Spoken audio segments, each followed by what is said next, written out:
Oke, langsung aja ya. Kita mulai dengan bismillahirrahmanirrahim.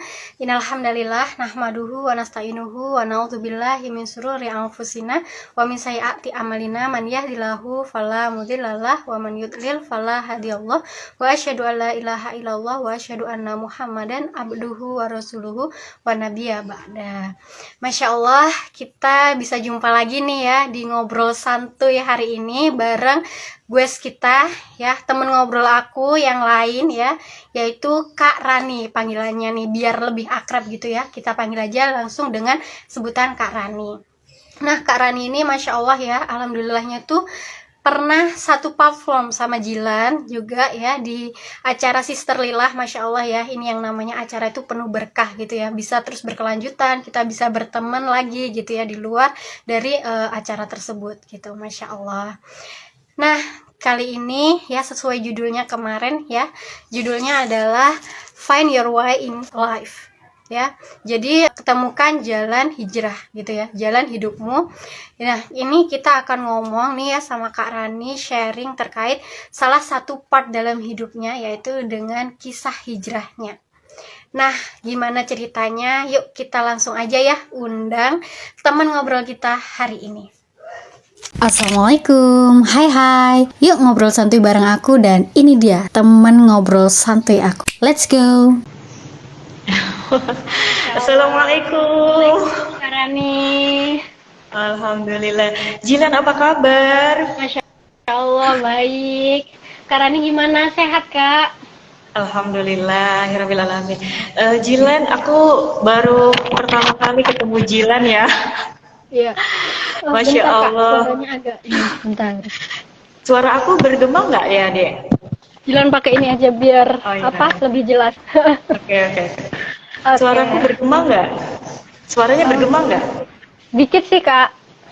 Iya, karena sebenarnya ini lagi di masjid sih, karena Oh, Masya Allah. tadi baru selesai ngaji ya di Prataktis, kan mau ujian, jadi kita ada bahas soal sama ustazah gitu kan. Makanya nggak enak telat juga ya, cukup nggak enak kan, aku juga nggak bilang-bilang aku mau live gitu sama ustazah gitu. Mudah-mudahan aja kita bisa ngobrol santuy. Iya, betul. Karena kalau kita ngobrolnya nggak santuy nanti jadi nggak enak. Aduh. Oke, Kak, alhamdulillah ya, kita yang awalnya dari DM terus nyambung nih sampai ke WA, kita ngobrol banyak hal ya Allah, Masya Allah. Kayak jadi apa ya, udah kenal aja gitu, udah dari lama gitu ya sama Kak Rani, kayak ngomong sama kakak sendiri, Masya Allah. Nah, jadi Jilan ini dari ngobrol banyak hal sama Kak Rani nih, pengen banget nih tahu kisah hijrah dari seorang Kak Rani. Dan pengen banget nih berbagi sama teman-teman, insya Allah gitu ya. Setiap perjalanan hijrah dari setiap kita itu pasti menyisihkan sisi-sisi yang kemudian bisa kita ambil hikmah terbaiknya dari Allah gitu ya Kak ya. Karena nggak mungkin gitu ya Allah menitipkan suatu part dalam hidup kita kalau nggak ada hikmah yang bisa kita ambil. Nah, sebelum kita tanya secara langsung cerita hijrah dari Kak Rani, kita nggak akan lengkap gitu ya kalau nggak ngomongin tentang makna hijrah ya Kak Rani ya. Nah, kalau makna hijrah sendiri itu kan berasal dari kata hajaroh ya kan, berpindah. Berpindah seperti apa? Berpindah secara menyeluruh gitu ya. Mungkin kalau kita yang sudah Islam gitu ya, yang tadinya belum menggunakan aturan-aturan Allah yang secara menyeluruh, berpindah nih, berusaha gitu ya untuk selalu menggunakan aturan-aturan Allah dalam setiap aktivitas kita gitu ya. Yang kemudian itu nanti akan menimbulkan ihsanul amal gitu ya, amal yang diterima sama Allah. Karena syarat diterimanya amal itu kan ada dua ya Kak Rani ya. Yang pertama ikhlas lillahi ta'ala ya, karena Allah aja, nggak ada selain Allah dari latar belakang aktivitas kita. Kemudian yang kedua adalah sesuai dengan syariat Allah gitu ya, yang mana sudah diajarkan oleh Rasulullah Muhammad Sallallahu Alaihi Wasallam. Nah, kalau versi hijrah dari Kak Rani ini apa sih? Mungkin bisa share ke teman-teman. Ya, Masya Allah ya. Sebelumnya terima kasih ya. Alhamdulillahirabbil alamin. Allahumma shalli ala sayyidina Muhammad al-Fatih lima ughliq wal khatim lima sabaq nasiril haqq bil haqq wal hadi ila siratal mustaqim wa ala alihi haqqa qadarihi wa miqdaril azim. Senang sekali ya. Terima kasih pada aku panggilnya Jilan, kadang aku panggilnya Dek. Karena jarak kita juga lumayan ya. Biar makin akrab aja Kak. Ya, betul ya, dalam hijrah gitu ya. Sesuatu yang kalau aku bilang indah. Hijrah itu sesuatu yang indah, sesuatu pemberian hidayah di dalamnya. Jadi kalau hijrah versi aku itu ya bersama Allah gitu. Jadi kalau hijrah sama siapa? Ya sama Allah gitu. Jadi apapun yang berhubungan yang kita pindah tadi, ya sama Allah gitu. Jadi kita yakin betul bahwa kita pindah itu kita nggak takut kelaparan. Misalnya pindah karena pindah rumah, tadinya di mana, terus pindah lagi kemana? Tuh di sana lingkungannya gimana ya? Kan sama Allah, ya. Terus kita pindah sekolah misalnya, kan hijrah juga. Tadi sekolahnya di mana ya? Terus pindah ke kota atau dari kota pindah ke desa. Duh gimana ya? Aku mau hijrah. Jadi hijrah itu secara umum kan seperti itu ya, berpindah aja. Dan ketika kita berpindah pasti mau lebih baik gitu ya. Kita berharap pasti lebih baik. Nah, itu kenapa kalau misalnya hijrah kita harus meluruskan niat kita. Sebenarnya karena kalau yang ke arah lebih buruk nggak hijrah namanya. Bukan hijrah, justru mundur daripada hidayah yang udah ada gitu. Jadi hijrah itu kata-kata indah. Jadi hijrah itu hanya bisa dilakukan sama yang memang bersama Allah. Jadi ketika dia taat, dia hijrah. Karena ketika dia taat kan taat kepada Allah, maka dia hijrah. Kalau dia nggak taat ya bukan hijrah, melenceng gitu. Nah itu garis bawahnya gitu ya. Jadi orang-orang beriman itu kita kan, makanya aku bikin konten sebenarnya salah satunya basic waktu TPQ kan ada ya, rukun iman, rukun Islam. Tapi pas udah kita besar ya Dek, itu kita ngerasa ya, kakak Jilan ya, aku manggil kakak Jilan aja. Kakak Jilan merasa nih, biasanya setiap orang udah beranjak dewasa, kok gonjang-ganjing kehidupannya ya, gonjang-ganjing tuh bahasanya, kayak dinamika kehidupannya itu justru makin berat. Kenapa? Karena ada yang disebut dengan balik. Gitu. Jadi ketika sudah balik, udah ada rasa dengan lawan jenis, udah ada harus menundukkan pandangan. Kita mengenal anak-anak, nggak ada tuh dia kepikiran temenan sama A si B itu untuk hal lain. Tapi kalau udah balik, nah inilah anak kecil hijrah itu ada nggak? Yang hijrah ada anak kecil yang dibimbing oleh orang tuanya untuk misalnya memakai hijab gitu. Dan hijrah itu bisa kita lihat sebenarnya. Ketika kita lihat kan dari Mekah ke Madinah, oh berarti terlihat dari Mekah ke Madinah. Atau kita lihat tadinya tidak berjilbab, lalu berjilbab, itu hijrah juga secara fisik. Mungkin tadinya kalau Jilan lihat Kak Rani tadinya bercadar langsung apa dari pesantren? Enggak. Enggak. Jadi memang sebuah perjalanan, makanya ada suka dibilang hashtag perjalanan hijrah. Dan hijrah itu terus sampai kita meninggal. Aku gitu. Maknanya, hijrah itu terus sampai kita meninggal karena kita pasti ada kesalahan. Dalam hidup kita pasti kita punya kesalahan. Gak mungkin sehari gak berbuat dosa. Satu waktu kita gak istighfar aja kita udah lalai. Satu waktu kita ngerasa kita udah kayak yang ibadah gitu ya, padahal itu belum apa-apa. Jadi hijrah itu kita selalu memperbaiki diri kita yang lebih baik. Sampai kapan? Sampai akhir hayat kita. Nanti kalau sudah usia seperti seperti yang udah usia tua misalnya, ada orang-orang yang dulunya nggak belajar agama, akhirnya belajar agama, hijrah. Kan nggak mati hijrah itu kan. Jadi hijrah itu selama kita hidup itu kita akan terus menambah. Dan yang luar biasanya adalah hijrahnya harus pertama yaitu niatnya karena Allah. Jadi berapa banyak orang yang merubah secara fisik lalu tiba-tiba melepas hijabnya gitu ya. Nah hati itu adalah penyebab sebenarnya. Kalau kita lihat hati kita mencerminkan bagaimana kita ke depannya gitu ya.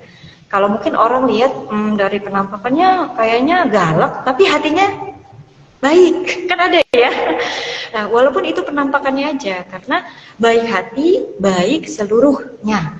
Baik hati, dia punya prasangka baik, walaupun kayaknya berewokan gitu ya, ada orang gitu. Ternyata pas ada orang mau nyebrang, dia bantu. Itu hatinya lembut, hatinya baik, walaupun kelihatannya garang. Guru kelihatannya galak, nggak taunya kalau kita ngobrol lebih dekat itu baik kayak gitu ya. Jadi semua orang diberi kesempatan Allah untuk hijrah. Karena Rasulullah SAW menyontohkan kita hijrah dari Mekah ke Madinah. Bahkan beliau meninggalnya di Madinah ya. Nah, itu adalah kita itu kalau kita hijrah di jalan Allah, kita ingin sesuatu yang lebih baik, sesuatu yang kita tidak tahu itu bagaimana medannya, kita yakin hijrahnya sama Allah.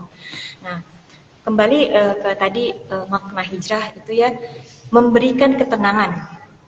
Kenapa? Karena hanya bergantung sama Allah. Misalnya nih anak muda lagi pacaran, tiba-tiba ketemu konten dakwah, oh nggak bagus ya pacaran ya, gitu. Akhirnya dia mau hijrah gitu.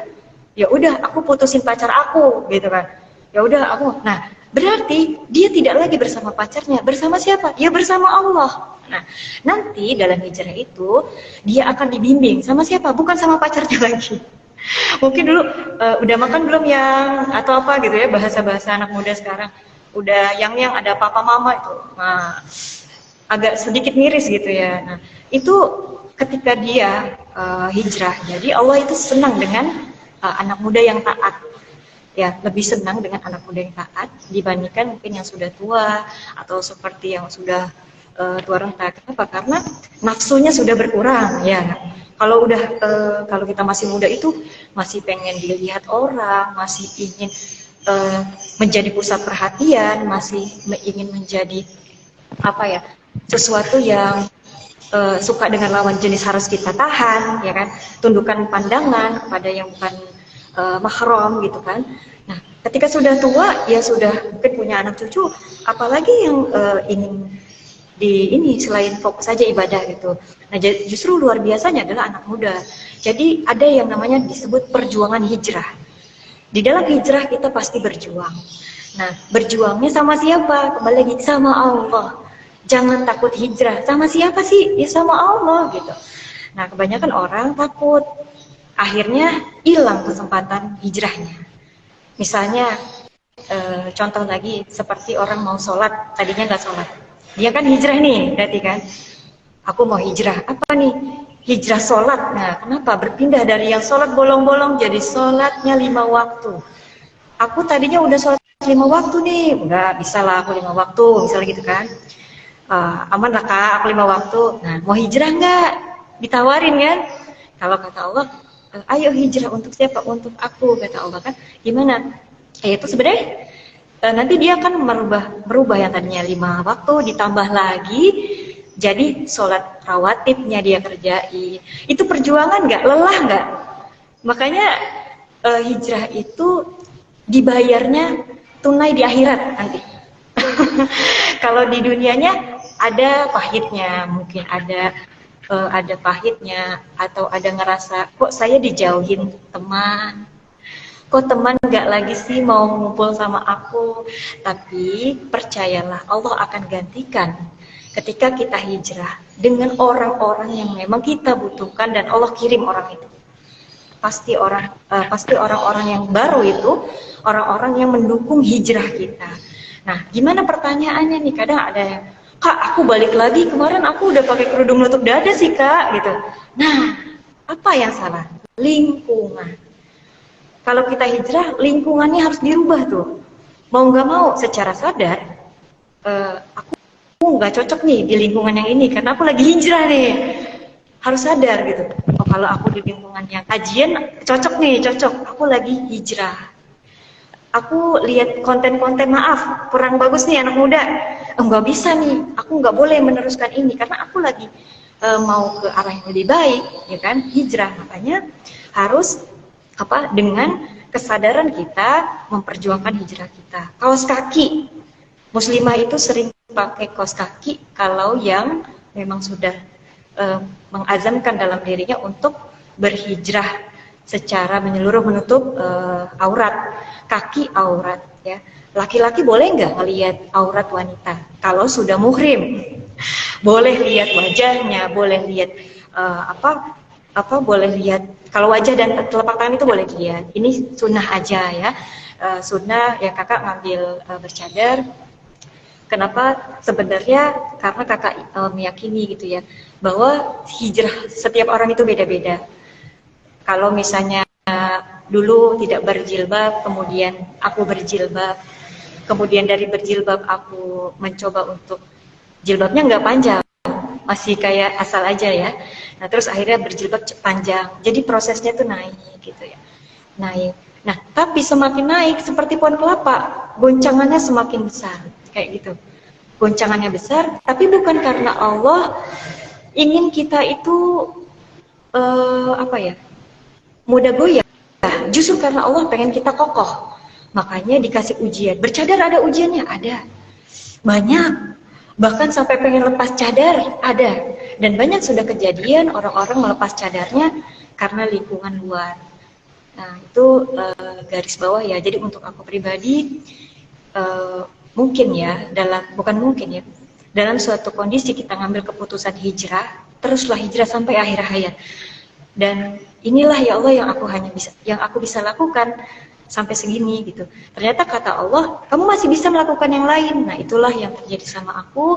Aku bikin konten Al-Quran, padahal aku adalah bidang lingkungan, bukan bidang agama. Itu karena kata Allah, bahasanya bukan, kan Allah itu akan memberikan takdir yang pasti baik, walaupun kita ngerasa pahit. Kayak sakit ya kan? Aku pernah dengar kayak dia pernah sakit juga ya sama dengan aku. Pahit itu tuh pahit banget gitu rasanya, kok seusia aku saja yang merasakan itu. Kok sepertinya sudah mau mati rasanya gitu. Kok rasanya aku sudah hilang pupus harapan aku.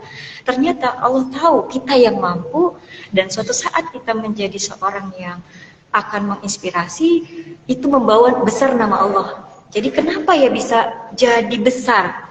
Bukan saya. Allah menjadikan kita besar. Allah mengangkat derajat kita, mengangkat derajat keluarga kita. Dan mudah-mudahan apa yang kita lakukan ini, kita niatkan untuk orang tua kita. Kita ngaji, kita niatkan untuk orang tua kita. Kita berlakukan dakwah, itu ada amalan yang menjadi untuk orang tua kita. Gitu kan. Betapa yang diinginkan orang tua itu ya. Karena aku udah jadi orang tua, kalau dia udah sukses, dalam hati suksesnya adalah dia mau doain aku ketika aku meninggal itu. Padahal mungkin titelnya bisa banyak secara duniawi atau bagaimana gitu ya. Tapi yang paling diinginkan orang tua adalah anak soleh. Dan ada 3 yang ditinggalkan, ya kan? Amal jariah, ilmu yang bermanfaat, dan doa anak soleh. Jadi walaupun aku udah gede kayak gini, pengen jadi anak soleh gitu supaya bisa buat orang tua gitu ya. Itu makna ya yang aku bisa sampaikan. Mudah-mudahan bisa ditangkap nggak? Mudah-mudahan bisa ditangkap ya. Masya Allah. Ya. Ada 3 poin nih Kak yang aku tangkap. Masya Allah, kalau ngomong sama Kak Rani itu selalu punya poin-poin yang Masya Allah sih, selalu reminder lagi gitu. Kalau Jilan boleh sampaikan gitu ya Kak, yang pertama berarti itu kalau kita hijrah itu kan artinya kita ingin berubah, bangkit gitu ya, dari diri kita yang tadinya kita merasa kurang baik-baik saja gitu ya, menjadi lebih baik gitu ya. Berarti kalau kita mau bangkit memang harus satu pemikiran kita dulu ya Kak ya. Kita harus merubah pemikiran kita gitu. Kemudian yang kedua adalah hidroksilah bilah ya, yaitu kesadaran penuh dari diri kita gitu ya, untuk bahwa hidup kita itu selalu berhubung dengan Allah gitu. Kalau kita beraktivitas gitu ya, nggak ada kita nggak mengikatkan itu dengan Allah gitu ya, maka aktivitas itu hanya akan terasa aktivitas semata gitu. Jadi kayak kita tuh nggak merasa berbekas yang terlalu bagaimana gitu, karena emang nggak ada ruhnya gitu. Maka kalau kita pingin aktivitas kita itu punya makna, punya nilai pahala gitu ya, sampai mengantarkan kepada ihsanul amal tadi, kita harus memasukkan ruh di dalamnya, yaitu kesadaran untuk menghubungkannya dengan Allah gitu. Kayak misalnya nih, kita ngadain ngobrol santuy hari ini gitu ya, kita kan ingin bermanfaat gitu ya, ingin berdakwah dengan cara yang seperti ini ya, yang insya Allah gitu ya, lillah gitu. Makanya kita juga selalu diingatkan ya Kak Rani ya, untuk selalu menata hati kita, terus menata hati kita, bahwa memang aktivitas kita itu semuanya lillah gitu, nggak ada yang lainnya gitu.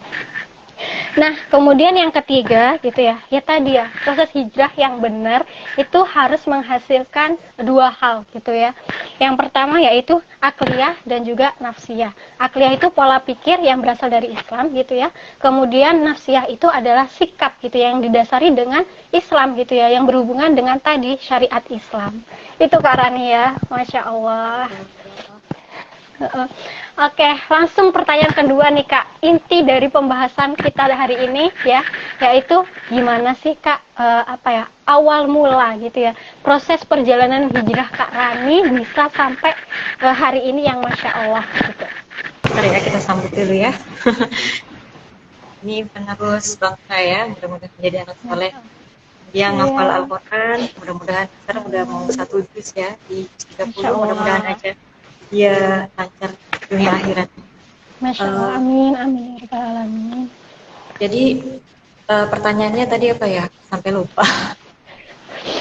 Apa yang membuat Kak Rani hijrah gitu ya, menjalani proses hijrah sampai Kak Rani ada di titik hari ini? Yang pertama, apa yang membuat aku hijrah itu tentunya Allah dalam taatan. Jadi dari aku, ini kita sharing aja ya. Ini pertanyaannya Jilan ini kayak melalang buana, sehingga aku membayangkan ketika aku kecil gitu kan. Aku kecil belum pakai kerudung ya kan, masih ikut TPQ sore-sore, assalamualaikum, dengan makhraj yang masih assalamualaikum, panjang pendeknya gitu ya. Nah, jadi Allah itu, aku yakin ya, Allah itu selalu memberikan hidayah pada kita. Karena hidayah itu selalu datang. Kita tuh kadang ada yang ngambil, ada yang tidak mengambilnya. Ada yang ngambil, ada yang menghempaskannya. Ada yang mengambil, ada yang mencemooh orang lain karena dia mengambilnya. Paham ya? Ketika dia mengambil sesuatu, hijrah itu masih ada di dalam benak orang lain, negatif gitu ya, kepada orang yang hijrah. Nah, itu yang kekurangan dari istilahnya secara mindset orang-orang menilai hijrah itu. Ada yang dibilang so suci lo, so suci ya, ada yang bilang yang lain-lain. Ketika aku kecil, aku berada di lingkungan yang tidak, ibuku tidak berjilbab, ayahku juga pernah mungkin pesantren, tapi yang aku tahu beliau udah nggak pesantren lagi, pindah ke sekolah umum kayak gitu ya. Tapi beliau didikan orang tua ya juga itu mendukung aku hijrah, karena yang mengajarkan aku sholat adalah ibu, yang mengajarkan aku ngaji juga ada satu paut belajar agama juga ibu. Kemudian ayahku mengajarkan tulisan bahasa Arab sejak aku kecil. Itu beliau memang bekerja di toko buku yang bisa menulis hots gitu ya. Jadi mungkin ada gen seni ya, seni dari ayah, aliran darah ayah suka menggambar gitu, dan ibuku juga mengedepankan pendidikan pada aku. Jadi betul ya, ini sangat pertanyaan sebenarnya sangat dalam ya. Karena jujur ketika aku masih kecil itu keluargaku termasuk yang dibilang keluarga kurang mampu dari segi ekonomi. Jadi hati kecil ini melihat teman-teman lain itu sepertinya mudah mendapatkan akses jajan kayak gitu ya. Tapi kalau dari aku pribadi, Lalu aku berkata kepada ibu, Mah, kok Rani nggak dikasih jajan, yang lain pada jajan. Dari SD sampai aku SMA itu minim banget lah, pokoknya gitulah pokoknya. Intinya ketika itu aku dikasih uang 700 rupiah. Harusnya anak SD usia kelas 3 SD itu 700 zaman itu bisa beli bakso kali ya, bisa beli yang lain-lain. Itu tidak aku gunakan, aku mengenal katanya Allah itu suka kalau kita sedekah yang banyak. Nah, 700 itu membekas gitu ya. Jadi aku ceritain membekas di dalam otak anak kecil ini untuk sedekahin semuanya. Nah, saat itu yang aku yakini adalah sedekahin itu katanya Allah suka gitu. Allah suka ya gitu ya. Akhirnya aku lakuin. Nah, karena dari pemikiran yang Allah suka, ya, dari pemikiran Allah suka karena mindset dari ibu.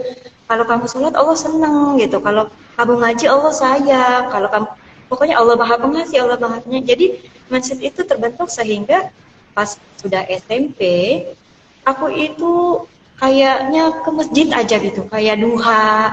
Teman-teman yang lain jajan kan ada duitnya, aku nggak ada kan. Ya udah aku ke masjid aja menyendiri gitu ya. Sampai akhirnya perjalanan itu terus melanjut ketika pelajaran eksak yang biasa aku lakukan gitu kan ya, aku dapatkan itu guru-guru itu appreciate dengan apa ya, kayak istilahnya kepintaran. Ini untuk cerita aja ya, kepintaran dalam arti gini, karena tahu nggak kenapa? Jadi waktu dulu aku tuh kayak dari pihak keluarga tuh suka ngebanding-bandingin gitu, ngebandingin kakakku tuh juara satu gitu kan, dari itu kakak bisa, dalam hati aku kan aku belum terpikir untuk belajar gitu kan. Aku SD usia 5 tahun. Jadi 5 tahun harus udah bisa baca gitu-gitu. Nah, itu kan butuh effort yang besar. Sehingga aku ingat lagi kata ibuku sama ayahku, kalau mau apa-apa minta aja sama Allah. Nah, aku sujud usia anak SD gimana sih? Nangis kayak, ya Allah bikin aku jadi pinter dong gitu. Jadi kayak bener-bener dibawa gitu, dibawa, ya Allah bikin aku jadi pinter dong, supaya aku bisa apa namanya anak-anak ya, nggak di iniin lagi dibandingin sama kakak gitu. Dan Allah itu maha mengabulkan ya. Jadi dibikinlah, jadi aku bilang Allah ini benar-benar sangat Masya Allah gitu ya, semua itu Allah yang bikin. Jadi aku dibikin pinter ya kan, aku dibikin pinter, oh iya Masya Allah, aku dibikin pinter. Boleh dibuka? Oh, boleh, tapi pelan-pelan ya.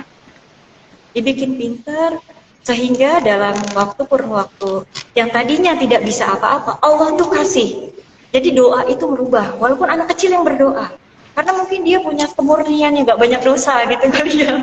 Akhirnya kelas 1 SMP, dari kelas 1 sampai kelas 3 juara 1 kayak gitu, sampai SMA, dan aku di kuliah dapat beasiswa dari Wali Kota Bekasi dan segala macamnya. Aku teringat itu dari Allah.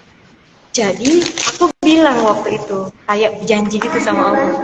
Jadi janji kayak gini, kalau aku keterima di PTN ini, aku mau jadi yang lebih baik lagi. Saat itu belum berjilbab, ya. Jadi belum berjilbab, tapi udah ada janji nih sama Allah kayak, ya Allah kalau emang keterima di situ kan nggak bayar, karena katanya kalau aku terima di PTN itu ada beasiswa. Jadi akhirnya aku benar-benar berusaha untuk mengejar beasiswa ya, karena nggak ada lagi, karena orang tua kan tahu yang tadi aku bahas tadi.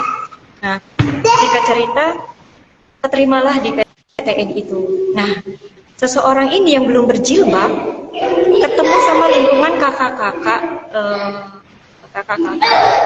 kakak-kakak mahasiswa ya, mahasiswi. Nah, di situ diajaklah diajak kayak ngaji gitu. Bukan ngaji, namanya mentoring kayak gitu. Pemahaman kita kan belum terlalu ya. Akhirnya kan memang aku pakai kerudung itu kalau di SMA hanya hari Jumat aja, hanya di hari Jumat itu. Nah, kembali kepada pas kuliah itu mulai ngerasa kayaknya Allah pengen aku ikutan kakak-kakak ini deh gitu, karena kakak-kakak ini sering ke masjid. Akhirnya besok ikut yuk deh gitu kan kata kakaknya, besok kita ada matrikulasi matematika gitu, kamu ikut aja. Nah, setelah itu lingkungan tadi Jadi kan aku pakai celana jeans nih, pakai celana jeans, yang lain sudah pakai gamis, sudah pakai gamis gitu kan, sudah pakai rok gitu ya, dan aku masih betul-betul kayak apa nih? kita cerita di rumah ya, boleh? Nah, jadi abis itu aku berpikir ya, ketika kita diberikan kesempatan untuk ketemu sama orang-orang soleh, kayaknya Allah pengen kita soleh deh gitu. Akhirnya di situ yang tadinya pakai kerudungnya tuh kadang lepas pakai lingkungannya benar gitu, lingkungannya benar, akhirnya aku mulai pakai kerudung lebih panjang. Ketika memakai kerudung lebih panjang, itu ada di benak kita, bahwa ini sesuai kayaknya dengan yang Allah inginkan. Kedengeran nggak? Ada kan? Karena Allah kan, oh iya kan, Allah pengen aku kan waktu itu istilahnya kayak ngomong gitu bahwa aku harus lebih baik lagi. Oh berarti ini lebih baik, terus dilanjutkan. Nah, sampai pada aku mulai mengenal dunia kerja. Saat aku mengenal dunia kerja, itu ada hati itu kan udah mulai terbina ya dengan orang-orang yang belajar ilmu agama, ya kan, yang ada murabinya dan murabiahnya. Nah, di situ kita seperti ada yang tertinggal di sini. Sesuatu yang tertinggal itu keimanan yang lebih. Sehingga saat aku kerja, kan udah mulai pakai kaos kaki gitu kan, udah mulai pakai kerudung panjang. Pekerjaan di tempat aku bekerja itu laki-laki. Jadi waktu itu Allah berikan amanah, aku jadi salah satu kepala tanggap darurat lingkungan. Jadi kepala tanggap darurat lingkungan itu, setahu aku di Indonesia itu semua laki-laki. Dan aku perempuan. Jadi untuk cari sistemnya itu harus cari dari luar negeri, untuk mencari tahu harus training. Nah, sampai akhirnya aku minta lagi sama Allah, ya Allah, kok aku dikasih pekerjaan yang ini bawahannya laki-laki semua. Nah, kalau aku mau cari gampangnya, aku tinggalkan roknya, pakailah celana supaya tidak terselipet gitu ya. Tapi disitulah ujian hijrah tadi. Sampai ada yang nanya salah satu istilahnya rekan kerja tuh, Bu, ya kan aku dipanggil Bu Rani, nggak pakai celana aja Bu, repot nanti ke ini masuk buat situ gitu kan. Aman Pak, aman gitu. Jadi betul-betul kita diuji. Dimanapun kita berada, kita harus mempertahankan apa yang sudah menjadi keyakinan kita di awal, untuk memakai hijab, untuk memakai kaos kaki, untuk menutup aurat kaki, sehingga saat di medan apapun kita masih seperti itu. Bersama siapa? Kembali lagi, hijrah bersama Allah. Jadi orang mau bilang, udah nanti aja ininya, sholatnya, misalnya gitu ya. Saat meeting, kita diuji. Meeting mau sholat atau lanjut meeting? Pertanyaannya. Di situ kita diuji hijrah kita. Apakah sekedar pakaian atau memang kita mau lebih baik lagi, sehingga kita mengutamakan Allah di situ. Akhirnya izin untuk sholat. Nah, ketaatan kita ya, itu sebenarnya adalah dari hati yang Allah berikan, itulah hidayah. Jadi orang yang ngambil hidayah itu hatinya tersentuh, dia akan merubah yang tadinya ragu menjadi yakin. Yang tadinya aku bisa nggak ya? Oh iya kan sama Allah. Oh iya kan sama Allah. Bisa nggak ya kerja di tempat yang laki-laki semua satu ruangan?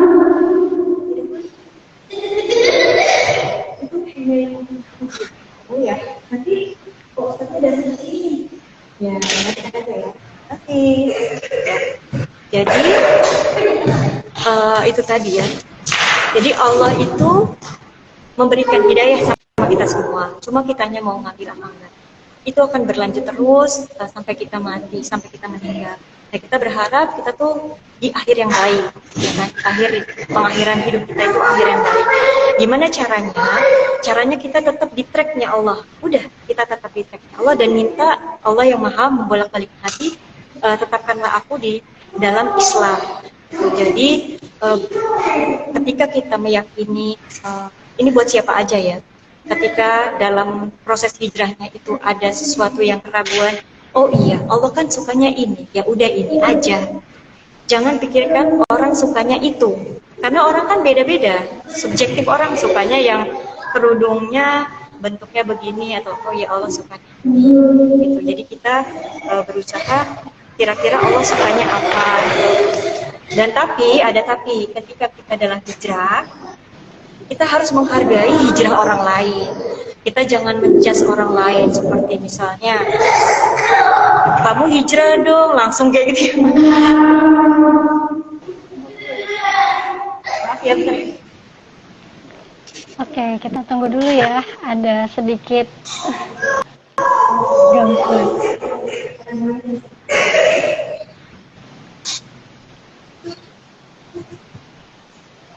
Halo, assalamualaikum. Ya, jadi itu deh kita dalam hijrah itu adalah karunia ya dari Allah untuk kita menjadi lebih baik. Tapi bukan berarti kita bilang bahwa kita yang paling baik. Kenapa? Karena seperti Ali bin Abi Thalib kan mengatakan kalau selagi kita bertemu sama orang, kita harus merasa kita itu tidak lebih baik daripada dia. Karan itu nggak lebih baik dari jilan itu lebih baik dari kanan. Kenapa? Kalau kita menanamkan itu, kita selalu belajar dari orang lain. Kalau kita menanamkan kita sudah baik, akhirnya pas dapat ilmu agama, aku sudah tahu, penuh lagi gelasnya. Aku sudah tahu, penuh lagi. Aku sudah tahu, sehingga tidak ada sesuatu yang masuk ke dalam diri kita. Jadi kalaupun misalnya kita mendapatkan ujian dalam hijrah, keraguan, balik aja ke Allah, minta ngomong, ya Allah, kok ibu saya, ya Allah, kenapa ya saya padahal hijrah, tapi kok saya malah sakit, saya kan mengarah kepadamu untuk sholat lebih tepat waktu, tapi kok ada aja, kok nggak bisa baca Quran gitu ya. Jadi Allah Maha mengetahui segala isi hati. Jadi kita tetap hati kita itu mudah-mudahan ya kakak juga minta doa gitu ya, biar hijrah ini tuh menjadi manfaat untuk orang lain. Orang lain dapat manfaat dari hijrah aku gitu kan. Aku juga bisa membesarkan nama Allah. Jadi ketika kenapa? Ya Allah yang besarin, Allah yang bikin aku bisa seperti ini. Dan kok punya usaha waktu itu ditinggalin misalnya gitu. Udah istiqoroh dulu gitu, jadi udah nanya sama Allah dulu gitu. Jadi aku bikin keputusan itu, alhamdulillah menikah juga istiqoroh dulu. Pokoknya istiqoroh itu menjadi alat ya, bukan alat ya bahasanya. Kalau ini tuh pamungkasnya aku nih, aku mau melakukan sesuatu, aku istiqoroh dulu. Bercadar, aku istiqoroh dulu. Takutnya ketika kita udah berusaha jadi lebih baik, ketika itu kita susah istiqomah, akhirnya kita lepas cadar. Sebenarnya nggak apa-apa karena sunnah. Jadi ada latihan-latihannya, kayak kita pakai cadar, kemudian kan kita pakai niqab, kita kajilan. Jadi katanya Bima. Oh, bukan ini. Jadi itu ya, mudah-mudahan ya kita semua diberikan kemampuan kemampuan yang kita yakin itu adalah dari Allah, sehingga kita maksimalkan apa yang kita bisa di jalan Allah. Mau kita susah, mau kita senang, mau kita dicaci maki orang, mau kita dipuji, itu tidak beda. Kalau dipuji kita biasa, dicaci ya biasa gitu.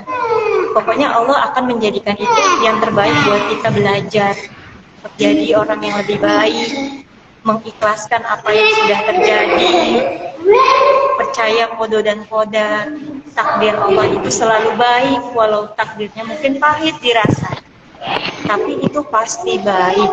Pasti Allah akan berikan hadiah. Aku selalu bilang itu. Allah itu maha adil. Al-adil. Allah maha adil. Kalau kita berusaha menuju kepadanya, kita berusaha lebih taat kepadanya, Allah maha adil. Akan diberikan ganjaran yang lebih baik. Kalau kita buat jahat atau buat tidak baik, itu akan dibalas setimpal. Tapi kalau kita berbuat baik, itu akan diberikan Allah kasih yang lebih baik. Intinya dalam kita menuju Allah, kita semua kan pasti akan meninggal. Kita harus meyakini kita itu pasti meninggal, karena dalam Al-Quran juga sudah disebutkan setiap yang bernyawa pasti akan dirasakan mati.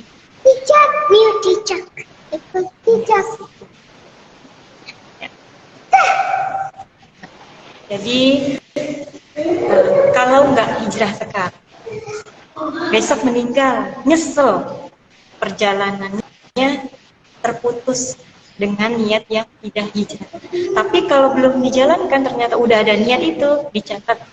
Apalagi niat hijrahnya dijalankan, itu pahalanya lebih. Niat buruk nggak jadi dilakuin, nggak dicatat tuh sama malaikat. Misalnya mau mencuri atau mau buka jilbab. Nah, buka jilbab kan dosa, karena kan kita tidak boleh buka aurat kita. Buka jilbab misalnya, dosa. Nggak jadi buka jilbab, tapi niat udah ada, nggak dicatat. Tapi pas nggak berjilbab, mau berniat berjilbab, pas sudah berjilbab itu diberikan ganjaran pahala. Sebegitunya Allah luar biasa baik sama kita, maha pengasih. Kalau orang tua, nah ini dia. Ya. Teman-teman bayanginnya gini, aku yakin ya, semua pertemuan itu udah Allah gariskan. Orang tua kita sayang nggak sama kita? Sayang. Kalau anaknya disakiti orang tua kita juga sakit. Bahkan orang tua ada yang rela mati karena anak. Selamatkan aja anak saya nggak apa-apa misalnya. Atau rela menebus diri. Orang tua itu orang ciptaan Allah. Allah itu maha penyayang, maha itu yang paling. Jadi kesayangannya Allah itu melebihi orang tua kepada anak. Jadi kita harus meyakini kalau dikasih ujian yang pahit sekalipun, mau ekonomi, mau sosial, mau apapun, jangan balik ke yang arah setan. Balik ke malah maksiat, malah minum atau malah apa, malah pacaran yang nggak karuan misalnya, kita baliknya kemana? Baliknya ke Allah, supaya Allah itu, bukan supaya Allah ya, ketika kita kembali kepada Allah, Allah yang ngatur semuanya. Tapi kalau kita kembalinya kepada yang buruk, yang ngatur bukan Allah lagi, Allah berlepas. Istilahnya Allah bukan berlepas ya, Allah itu sayang sama kita. Jadi karena Allah sayang, makanya Allah jaga kita. Kalau untuk wanita, dilindungi dengan hijabnya. Di surat Al-Ahzab ayat 59 tuangkan. Jadi kita menutup di seluruh badan kita, dada kita ini ya, di bawah kita tutup gitu supaya tidak menjadikan fitnah ya. Gitu. Karena untuk kesadaran wanita muslimah terkadang itu masih kurang, apalagi zaman sekarang udah mulai ada pemikiran-pemikiran baru, nggak gaul kalau pakai bajunya kayak ibu-ibu pakai kerudung panjang gitu. Itu sebenarnya ya mudah-mudahan ya dari perjalanan hijrah aku saat ini menjadikan dampak yang baik, menghargai setiap hijrah orang lain dan didukung. Masya Allah, udah pakai jilbab, Masya Allah, semoga istiqomah ya, gitu, dipeluk gitu kalau yang wanita. Jadi kita mendukung, gitu. Iya, kita benar-benar mendukung.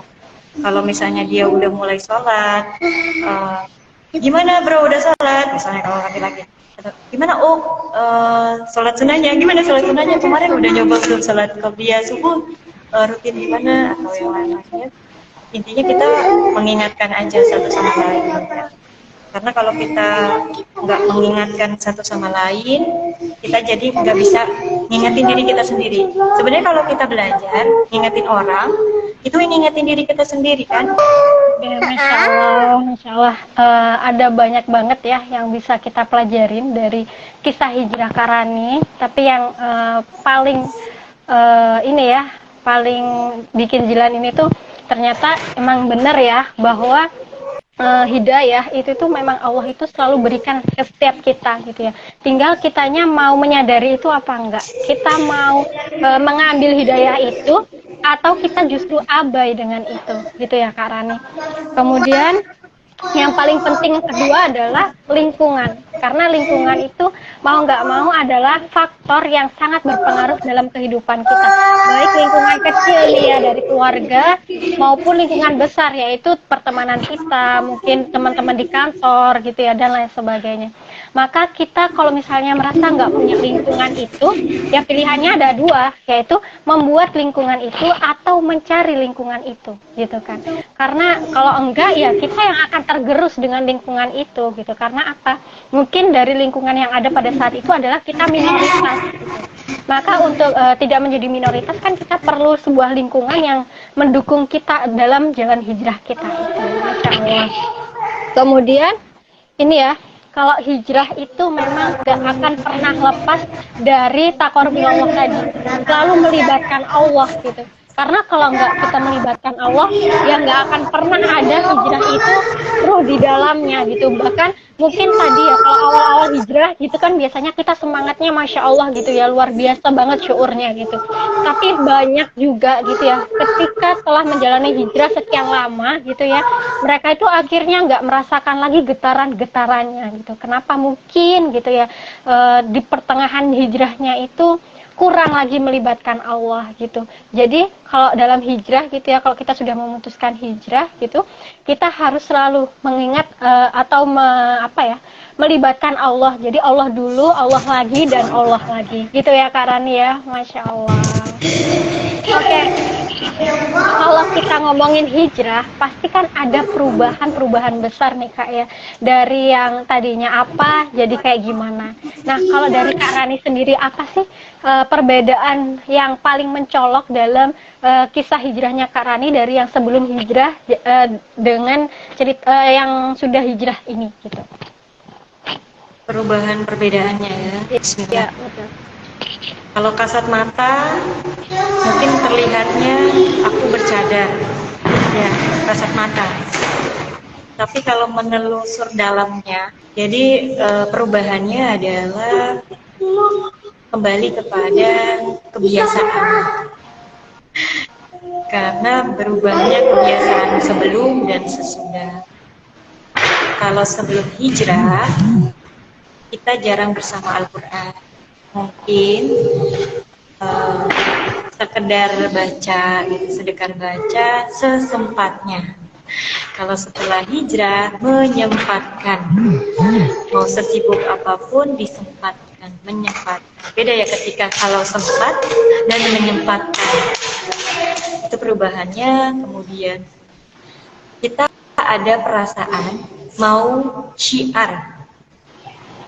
Dulu dapat gitu, tapi nggak ada mau syiarnya. Karena sekarang ini kakak lagi di masa syiar itu karena mulai ada pemahaman setelah hijrah, paham ya Dek? Setelah ngerasa udah di diri kita lebih baik, kayaknya kalau ada orang lain yang mendapatkan yang sesuai yang kayak kenyamanan yang kita rasakan, kita mendapatkan sebuah kepuasan ya, kayak bikin orang jadi. Ada dulu sempet temen aku juga ada ya yang maaf kayak mau bunuh diri gitu. Jadi dia telepon aku, nggak tahu aku keingetannya kamu Ran.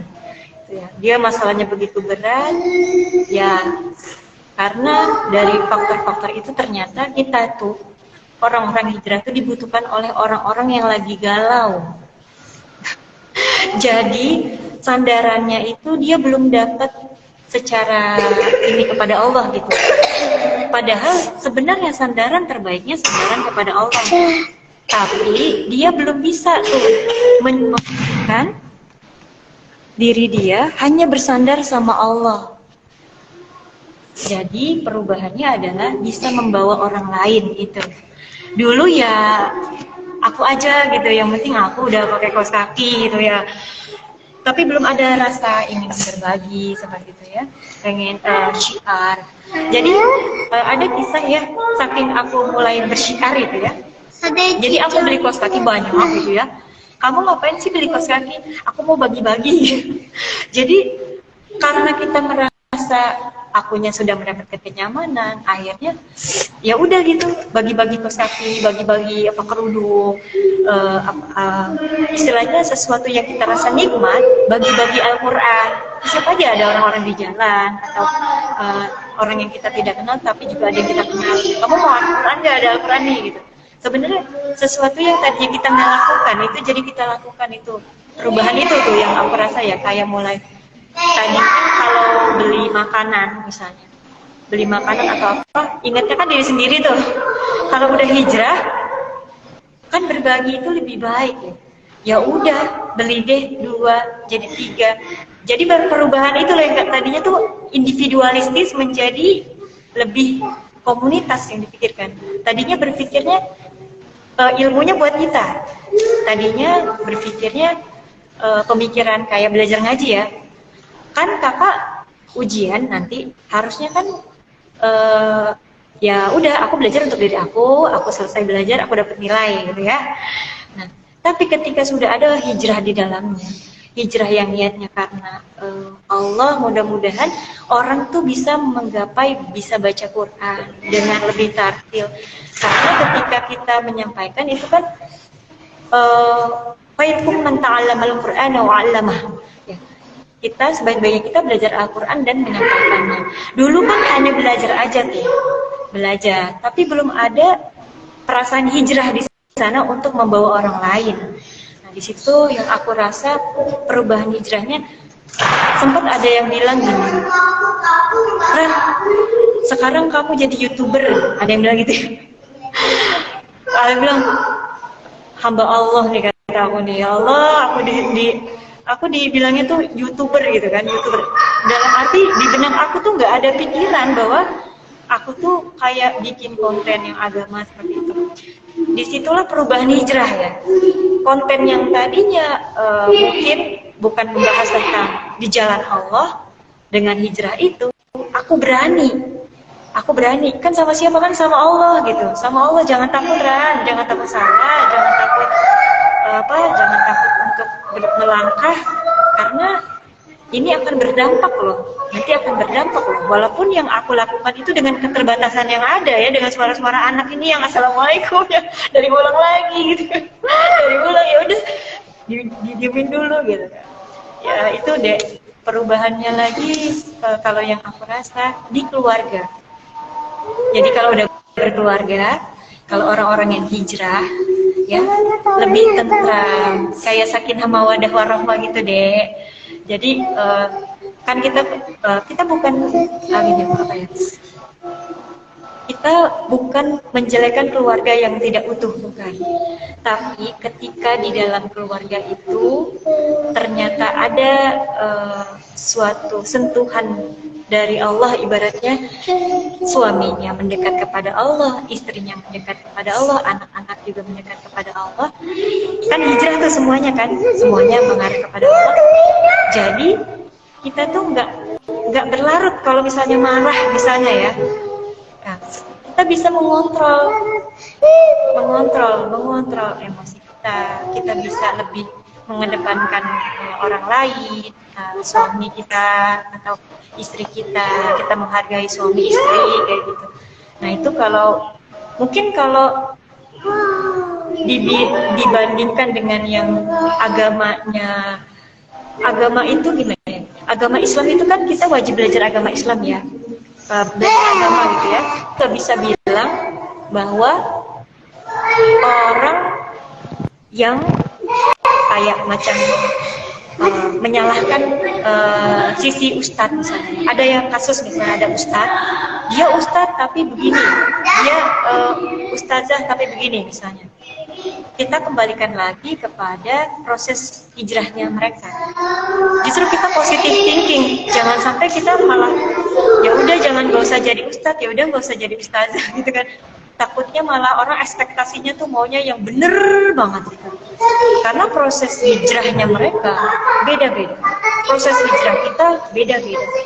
Kita bahkan nggak boleh sedikit pun berprasangka buruk walaupun dia sudah di depan mata udah di depan mata tuh kayak mencuri.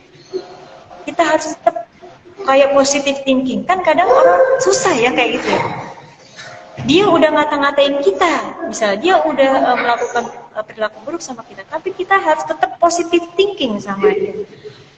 Itu yang Rasulullah lakukan, ditimpuk, dilempari batu atau, tapi Rasulullah itu menjalankannya dengan tidak membalas, masih berpikir positif, qalbun salim. Kita pengen banget gitu ya, kayak sesuatu yang kita rasa tuh benar-benar berada di, nggak ada iri, nggak ada dengki, nggak ada apa. Itu butuh latihan bersama Al-Quran. Kenapa? Karena orang yang didekatkan dengan Al-Quran biasanya dia ingatnya, jadi dia ada sebab kenapa dia begitu. Pola pikirnya beda gitu. Nggak langsung, gak suka deh sama orang ini gitu. Nah, beda kan?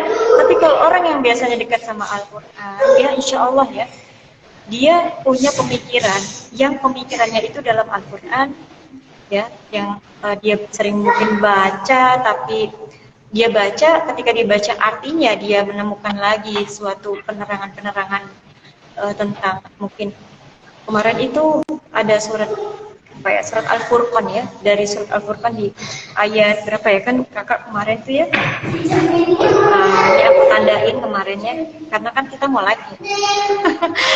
Aku tanya sama Allah, ya Allah, aku tuh mau live sama Jilan, mana ayat apa yang harus aku beritahu kepada warga net Jilan ya, warga net Jilan. Jadi ada aku tandai, jadi aku merenung sambil membuka Al-Quran ya, membuka secara acak ya, itu di surat Al-Furqan ya, ayat 56 sampai terakhir 77. Jadi satu halaman ini aku bukan aku hadiahkan ya, aku persembahkan untuk pertemuan kita.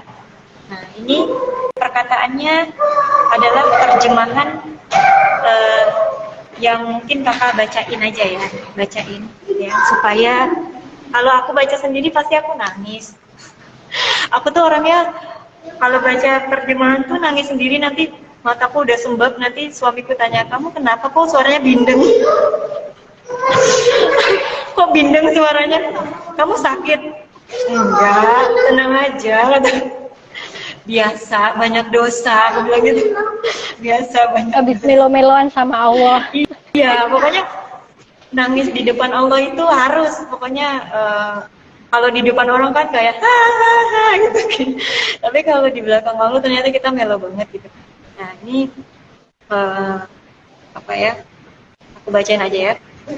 Dan tidaklah kami mengutus engkau Muhammad, melainkan hanya sebagai pembawa kabar berita dan peringatan. Katakanlah, aku tidak meminta imbalan apapun dari kamu dalam menyampaikan risalah itu, melainkan mengharapkan agar orang-orang mau mengambil jalan kepada Tuhannya. Dan bertawakallah kepada Allah yang hidup, yang tidak mati, dan bertasbihlah dengan memujinya. Dan cukuplah Dia Maha mengetahui dosa hamba-hambanya, yang menciptakan langit dan bumi dan apa yang ada di antara keduanya dalam 6 masa. Kemudian Dia bersemayam di atas arsy, Dialah yang Maha Pengasih, Maka tanyakanlah tentang Allah kepada orang yang lebih mengetahui. Dan apabila dikatakan kepada mereka, sujudlah kepada yang Maha Pengasih, mereka menjawab, siapakah yang Maha Pengasih itu? Apakah kami harus sujud kepada Allah yang engkau Muhammad perintahkan kepada kami bersujud kepadanya? Dan mereka makin jauh dari kebenaran. Maha suci Allah yang menjadikan di langit gugusan bintang-bintang, dan Dia juga menjadikan padanya matahari dan bulan yang bersinar, dan Dia pula yang menjadikan malam dan siang silih berganti bagi orang yang ingin mengambil pelajaran atau yang ingin bersyukur. Adapun hamba-hamba Tuhan yang Maha Pengasih itu adalah orang-orang yang berjalan di bumi dengan rendah hati. Dan apabila orang-orang bodoh menyapa mereka dengan kata-kata yang menghina, mereka mengucapkan salam. Dan orang-orang yang menghabiskan waktu malam untuk beribadah kepada Tuhan mereka dengan bersujud dan berdiri. Dan orang-orang yang berkata, "Ya Tuhan kami, jauhkanlah azab jahanam dari kami, karena sesungguhnya azab itu membuat kebinasaan yang kekal. Sungguh jahanam itu seburuk-buruk tempat menetap dan tempat kediaman." Dan termasuk hamba-hamba Tuhan yang maha pengasih, orang-orang yang apabila menginfakkan harta, mereka tidak berlebihan dan tidak pula kikir di antara keduanya secara wajar. Dan apabila mereka bertemu dengan orang-orang yang mengerjakan perbuatan yang tidak berfaedah, maka mereka berlalu dengan menjaga kehormatan diri. Dan orang-orang yang apabila diperingatkan, dan orang-orang yang apabila diberi peringatan dengan ayat-ayat Tuhan mereka, mereka tidak bersikap sebagai orang-orang yang tuli dan buta. Dan orang-orang yang berkata, "Ya Tuhan kami, anugerahkan pada kami pasangan kami dan keturunan kami sebagai penyenang hati kami, dan jadikanlah kami pemimpin bagi orang yang bertakwa. Mereka itu akan diberi balasan dengan tempat yang tinggi dalam surga atas kesabaran mereka, dan di sana mereka akan disambut dengan penghormatan dan salam. Mereka kekal di dalam surga itu sebaik-baik tempat menetap dan tempat kediaman. Katakanlah Muhammad kepada orang-orang musyrik, Tuhanku tidak akan mengindahkan kamu kalau tidak karena ibadah, tapi bagaimana kamu beribadah kepadanya, padahal sungguh kamu telah mendustakannya, karena itu kelak azab pasti menimpa." Sebenarnya ini tadi ada ayat-ayat yang aku langsung loncat ke ayat ke-73. Jadi teman-teman mungkin bisa baca di situ. Kalau kita ternyata diberikan hidayah, kita tuh dibuka telinganya, kita nggak dibikin tuli sama Allah. Ada panggilan azan, kita nggak dibikin tuli sama Allah, kita sholat. Ada panggilan dakwah, kita nggak tuli. Ada panggilan sesuatu kebaikan, kita nggak tuli. Itu adalah suatu rahmat yang harus kita syukuri. Kalau kita sudah dibikin tuli, ya nauzubillahi min dzalik, kita nggak bisa nangkep apa-apa. Padahal masjid di depan rumah, padahal masjid nggak jauh dari rumah, tapi kita dibikin tuli sama Allah. Akhirnya kita malas untuk sholat untuk yang laki-laki ya di masjid. Jadi terkadang kembar pun itu aku bikin kayak pembiasaan ke masjid kayak gitu, supaya apa ya, telinganya terbiasa. Ada lagunya, kalau engkau sedang main lalu azan berhentilah, wudulah, sholatlah, itu anak soleh-soleha. Jadi dia kalau ingat pas denger dia nyanyi itu ya nggak apa-apa lah ya, karena dia harus plek, oh iya azan, oh iya sholat, oh iya wudu. Jadi pembiasaan itu kayak pembiasaan wudu kepada anak-anak juga. Mereka dibiasakan wudu. Aku udah wudu, aku tadi maaf nih, aku tadi kentut di sekolah, aku udah batal ya wudunya. Iya udah batal, ya udah wudu lagi ya, supaya dia di benak dia suci itu adalah suatu keharusan. Jadi selalu suci kayak gitu, mau di perjalanan mau apa, kalau memungkinkan ya. Kalau nggak memungkinkan ini, biasanya dia, "Yuk aku nanti aja ya, berarti ya di rumah aja ya wudunya." Tuh kakak Izinda. Masya Allah, Masya Allah. Ini tuh kalau Jilan sambungin tuh make sense banget juga sama salah satu ayatnya Allah ya, yang artinya itu kayak gini kurang lebih ya, di surat Ar-Ra'd ayat 11, mungkin teman-teman bisa cek gitu ya, bahwa sesungguhnya Allah itu akan mengubah suatu kaum, mengubah keadaan suatu kaum apabila kaum itu sendiri mau merubah kondisi mereka, ya kan? Dan itu yang benar, bahwa seperti pembahasan kita di awal tadi gitu ya, bahwa perubahan itu selalu membutuhkan yang namanya pemikiran gitu ya, karena pemikiran itu nanti balik lagi akan melahirkan gitu ya sebuah pemahaman, sebuah mafahim gitu ya, yang akan kemudian sejajar lurus itu dengan perilaku kita, dengan keputusan-keputusan kita. Maka gitu ya, kalau pemikiran kita benar, pemahaman kita benar, kemudian akan melahirkan nih perilaku atau keputusan, aktivitas gitu ya, yang baik juga, yang benar juga gitu. Makanya nggak bisa lepas nih pemahaman dengan perilaku kita gitu. Makanya kalau kita misalnya nih mau hijrah karena Allah, ya maka kita juga harus ini ya, melakukan pemikiran yang benar gitu ya, pemahaman yang benar gitu ya, sehingga nanti proses hijrah kita itu juga benar gitu. Dan itu ya, kalau kita tadi juga belajar dari ceritanya Kak Rani, dalam proses hijrah itu nggak pernah ada yang mudah, nggak akan pernah ada proses hijrah itu yang mudah. Tapi bagaimana kita itu mau teguh di jalannya Allah dan selalu berdoa ya, bahwa Allah itu sang pembolak-balik hati manusia. Maka kita meminta kepada Allah yang membolak-balikan hati kita itu untuk terus teguh di jalannya Allah, di jalan yang mungkin memang nggak mudah, penuh dengan kerikil, penuh dengan bebatuan gitu. Tapi insya Allah kalau lillah gitu ya, kita akan mudah, akan ringan gitu ya Kak Rani ya.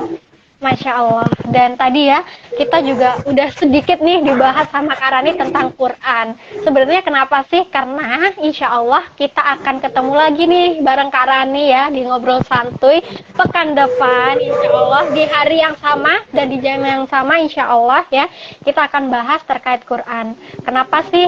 Kan Kak Rani ini kan salah satunya kan sebagai guru tahsin nih ya. Apakah iya mungkin gitu ya, kita itu hanya perlu memperbaiki bacaan kita dan hanya perlu membaca Quran saja, atau kemudian ada di balik itu? Nah, kita akan kupas tuntas di pertemuan kita berikutnya Kak Rani ya, insya Allah. Oke, terakhir nih Kak Rani, closing statement dari semua percakapan kita hari ini, biar teman-teman makin semangat nih. Apa nih Kak? Sedikit. Bismillah ya. La haula wala quwata illa billah. Tiada daya dan upaya kecuali daripada Allah Subhanahu wa Ta'ala. Teruslah berjalan dengan sunnah Rasul atau ajaran Rasulullah SAW. Apapun ya, sholat, apapun puasa yang Rasulullah ajarkan, dan Al-Quran. Karena quotes aku hanya sebatas penutup, yang padahal ketika sesuatu disandingkan dengan Al-Quran, nantinya akan menjadi tujuan hidup teman-teman. Jadi bukan karena satu kalimat dari aku, tapi bagaimana ada kalimat yang banyak harus kita baca, kita hafalkan, kita tadabbur. Kalau kita misalnya kita meninggalkan Al-Quran, jadi kan kalau sederhananya jangan tinggalkan sunnah dan Al-Quran seperti itu. Jadi kenapa kita harus belajar lagi Al-Quran? Karena kalau kita berhenti belajar Al-Quran, apakah sudah yakin satu Al-Quran benar semua? Apakah kita sudah yakin sesuaikah apa yang harusnya dibaca? Dan bagaimana kalau ternyata huruf yang kita baca selama ini bukan ta, tapi sa? Huruf yang selama ini kita baca bukan ha, tapi ha. Bagaimana semua ini bisa kita rasakan kebesaran Allah kalau kita tidak dekat dengan Al-Quran? Nah, penutupnya adalah seseorang yang jauh dari Allah, dia akan enggan dekat dengan Al-Quran. Tapi kalau seseorang yang dekat dengan Allah, mulai dekat dengan Allah, pasti dia akan dekat dengan Al-Quran. Mudah-mudahan kita semua didekatkan Al-Quran. Jangan takut peluk Al-Quran, sayangi Al-Quran, karena di akhirat nanti dia akan menjadi syafaat bagi kita di akhirat. Hadis riwayat Muslim. Ya, mudah-mudahan kita selalu dekat sama Al-Quran, karena dengan itu kita tidak akan pernah melenceng. Kita dekat dengan sunnah Rasulullah, kita dekat dengan semua yang Allah inginkan kita dekat. Kalau misalnya ada kesempatan sekali lagi untuk belajar Al-Quran, ada satu, diambil untuk belajar atau nanti aja belajar. Kabar buruknya, ada kabar buruknya ada 70.000 syaitan yang akan menghalang kita untuk belajar ilmu agama. Dan kabar baiknya, seseorang yang belajar ilmu Al-Quran, ilmu agama, akan bersama para malaikat ketika fasih membaca, dan akan diberikan 2 kebaikan walaupun terbata-bata. Bayangkan kita membaca Al-Quran bersama para malaikat, atau bersama atau kita malah jauh, malah kita mengikuti setan, karena setan itu senang kalau kita jauh dari Al-Quran. Setan itu senang anak Adam tidak baca Quran, anak Adam enggan sujud, anak Adam itu melenceng dari agamanya. Setan itu senang.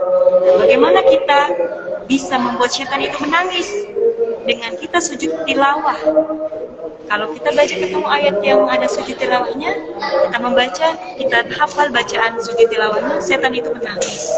Nah, untuk memahami itu, kita butuh waktu, kita butuh keikhlasan, kita butuh kemantapan untuk mau belajar bersama siapa? Sama Allah. Pasti akan dibisarkan sama Allah, pasti akan dimudahkan, nanti akan merasa perubahannya setelah sudah belajar Al-Quran. Saat baca Al-Quran itu rasanya beda. Sebelum sama sesudah, before after, itu pasti beda. Sebelum belajar Al-Quran sama setelah belajar Al-Quran pasti beda. Dan keberkahannya nanti akan dirasa di hari-hari kita. Kita lebih tertata kehidupannya. Siapa sih yang kehidupannya nggak mau ditata dengan baik?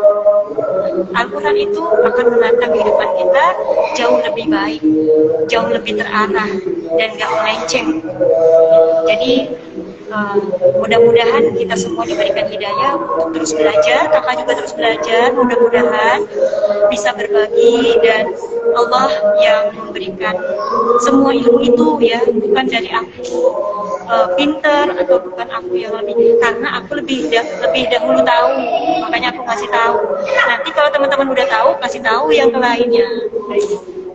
Mudah-mudahan ya kita bisa berbagi. Oke, Masya Allah, Barakallahu Fikum, Karani sharing-sharingnya di Ngobrol Santu hari ini. Semoga penuh barokah untuk kita semua ya, baik Abdilan sendiri, Kak Rani, maupun teman-teman yang udah ngikutin kita tadi. Oke, mungkin kita tutup ya Ngobrol Santu kita hari ini, karena juga udah ngaji. Oke, wassalamualaikum warahmatullahi wabarakatuh. Waalaikumsalam warahmatullahi wabarakatuh. Terima kasih ya Jilan, sampai ketemu lagi. Jazakallah khair.